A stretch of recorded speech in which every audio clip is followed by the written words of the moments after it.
You want to know who the fuck I am and where I'm at?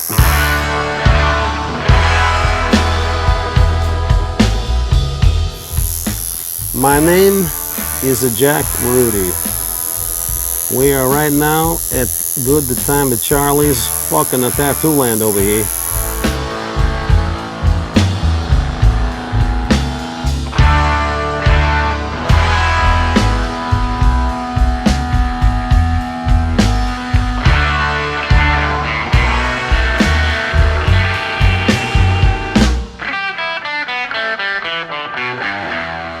It's in the middle of the night. In fact, it's 2:15 right now. Okay? That's real time, folks. There's none of that time-lapse photography shit. And I'm doing one of those Rudy girls, I guess you could call them, on this gentleman right here.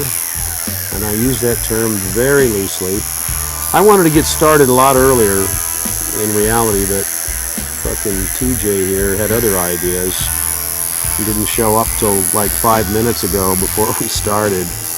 We're gonna go for another hour and a half or something. We're not gonna finish this tonight, but I'm gonna do my best to make this a bad motherfucker. I would say it's kid tested and motherfucker approved. You know what I'm saying? And that's what's going on, man.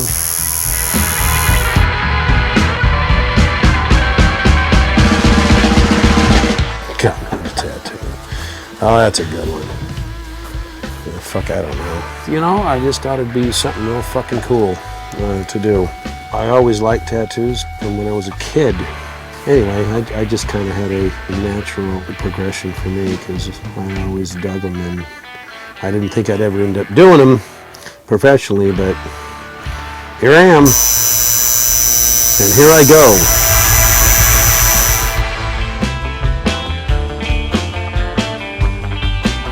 I did my first tattoo in 1969 on myself.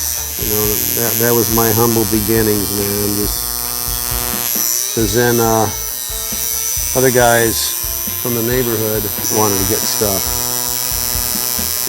So I just started tattooing my homies, and that was it, man. That's how it started. You know, I met Goodtime Charlie in 1973. When I was home from Marine Corps boot camp. I met him at the pike. A friend of mine wanted me to tattoo him, and I said, well, let's go down to the pike and see if anybody's good down there, and if you can't find anybody, I'll fix my broken machine, my homemade one, and I'll work on you. And anyways, luck would have it, that's when I met Charlie. Goodtime Charlie Cartwright. That is. And here we are, fast forward to 2012.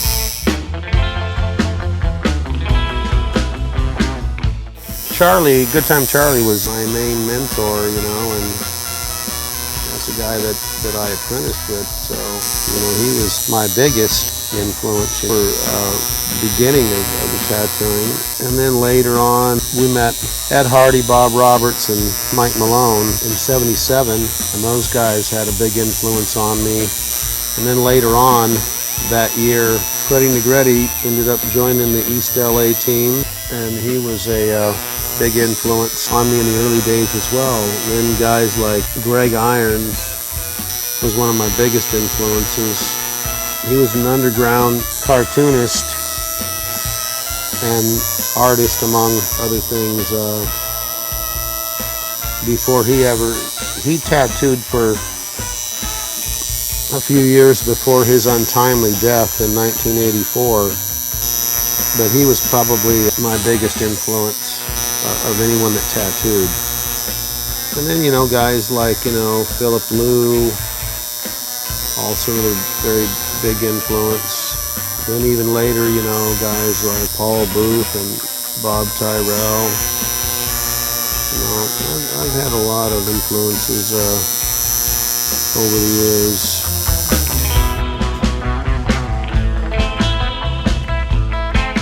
It's hardly changed at all. I don't know, except by 1,000%. Fuck, it was it was practically underground because it still wasn't allowed in 3 states. Wasn't allowed in Massachusetts, Oklahoma, and South Carolina. There were a lot more cities it was not allowed in. And there were like, 2 basic styles of tattooing. So shit, everything's changed. There was no tattoo conventions, no magazines, nothing on TV about tattoos in any way, shape, or form. I think the first time I remember seeing tattoos on TV was in that movie Moby Dick. Some of the natives from some island there were heavily tattooed. And that was, part of the story. Otherwise, they probably wouldn't even have had that. The next thing I remember was, a movie, The Illustrated Man. It came out in the 70s.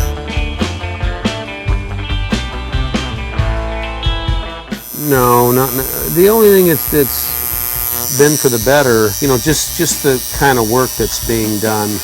That's all that's been for the better. The rest of it, there's a saturation factor that won't go away. That really sucks shit.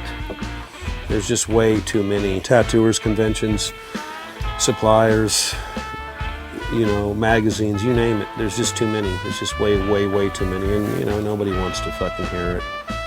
Nobody really gives a shit. The cat's out of the bag, the cow's out of the barn burned down and burnt the cow in the ass, and it is what it is, back in the day, I think it was, guys like Ed Hardy that had a great idea, like let's make tattooing more acceptable and respectable. Sounds good in theory. Sounded great because, a lot of people just thought of tattooers as, a bunch of fucking scumbags and shit. But again, it sounded good in theory, but in reality, if I could go back in a time machine, I'd be like, hey, yeah, about that. Let's maybe leave that sleeping dog lie. Because, no one could have possibly known the repercussions of making tattooing more acceptable and respectable, because no one could have foreseen, the future that it is. No one could have predicted that. Because it's just gone from being, shit, there was 300 tattoo shops when I started. That's in the whole country. There's more than that in LA County. And yes, there's more population, of course. And, the popularity of tattooing's at an all-time high and, all that too. But it was never supposed to be like this. It just was never supposed to be like this.